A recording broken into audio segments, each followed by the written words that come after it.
this is not to minimize what happened on October 7th. It is relevant, at least according to this host on Israel's Channel 13. It's relevant enough for Israeli television to point out that there were initial reports that gained momentum and expanded in Western media in the wake of October 7th that were either fabricated or exaggerated or mistakenly promoted, whatever it was.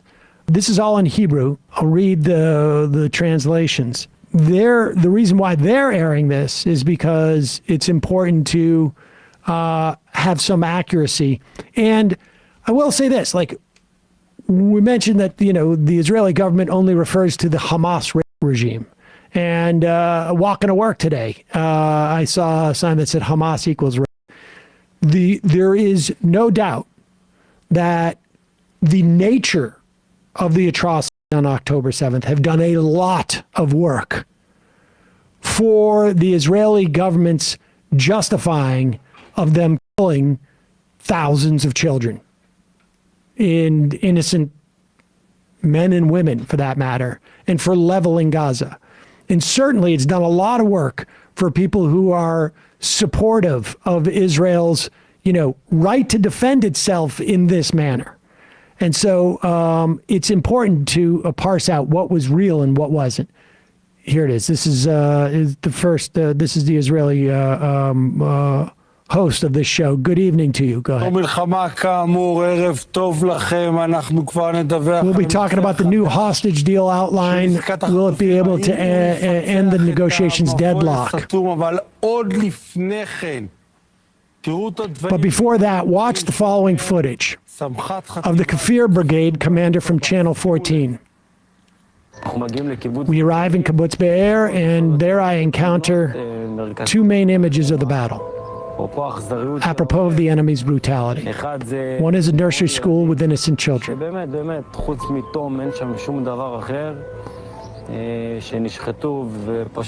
They were butchered, killed. You see the children inside the house? 8 babies died. And another image that caught my attention when I saw Jenya, may she rest in peace, an elderly woman from Kibbutz Be'er, and I see the number engraved on her arm. And you say she went through the Holocaust in Auschwitz and in the end died in Kibbutz Be'er? That's not something but that you can even understand it. Well, no 8 babies were killed in Be'er. This is the host again, according to the kibbutz spokesperson, and there's no woman named Jenya in Be'er. Watch some more footage from not long ago. The soldiers speaking. There were also children here, babies, who were hanged on a laundry line, really, in one line.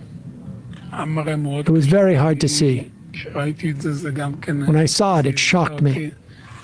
You don't really understand what you're seeing in front of your eyes. Is it a picture or is it really reality? It's very, very hard to understand. Buskila is talking about a supposed event in Kfar Aza, but in Kfar Aza they made it clear long ago that this event simply didn't happen. By the way, he said the things he was told that it didn't happen. In a tour of foreign news journalists who came there. And pay attention to what the police spokesman said to the foreign media not long ago. Pay attention. A pregnant woman cut open. Oh. Guys, the things that happen are so sick. This is not a Netflix show, and it's not a cable news show. None of that. No, this is real life. That also didn't happen. So many terrible, cruel things happened. Some of the most cruel things that can be done to a human being on 7th of October. Mickey Rosenthal, why were these things that didn't happen said? All right, and they go into debating about why that happened.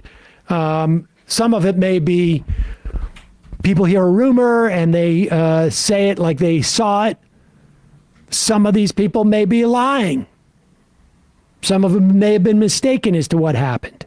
But we know how this was all utilized.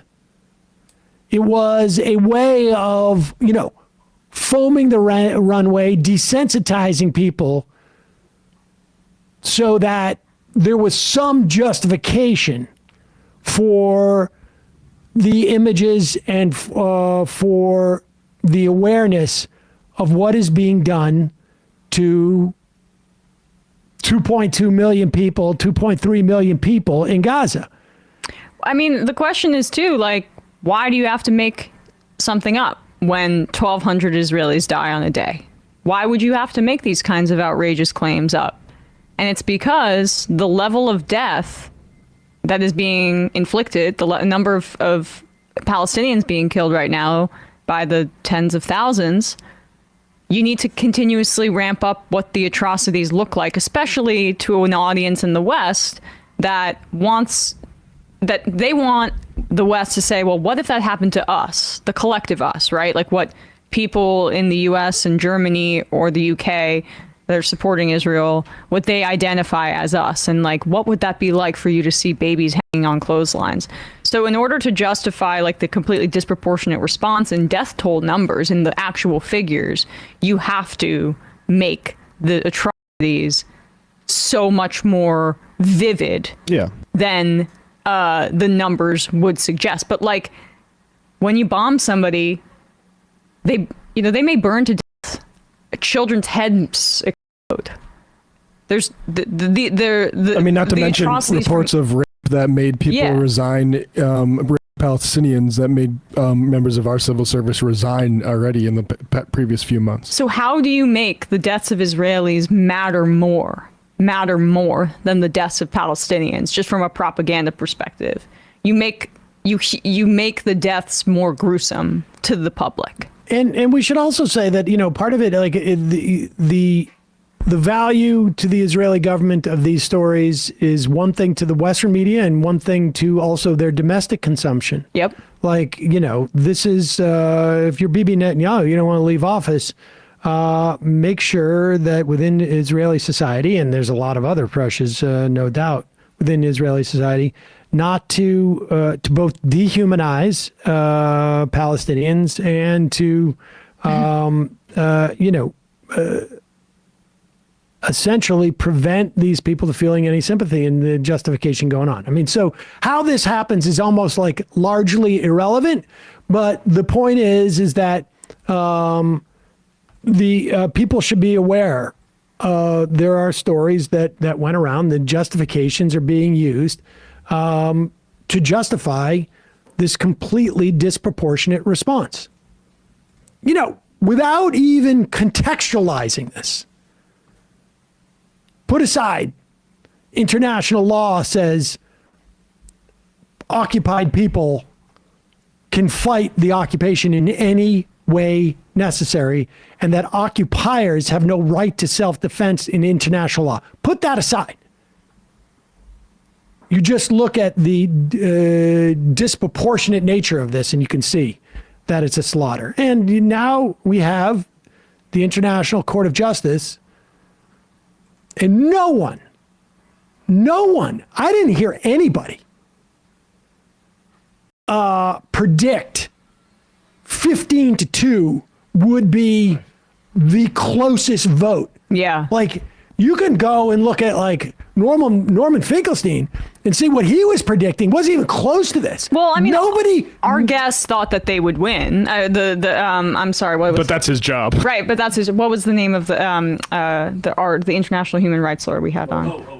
Francis Boyle. Francis Boyle. I mean, but he didn't even predict that either. No, I mean it was this is shatters a lot of the arguments about how ridiculous it is to use the word genocide and how none of this is the case. And, this is nothing like Dresden. I mean, all of that, none of it all falls apart.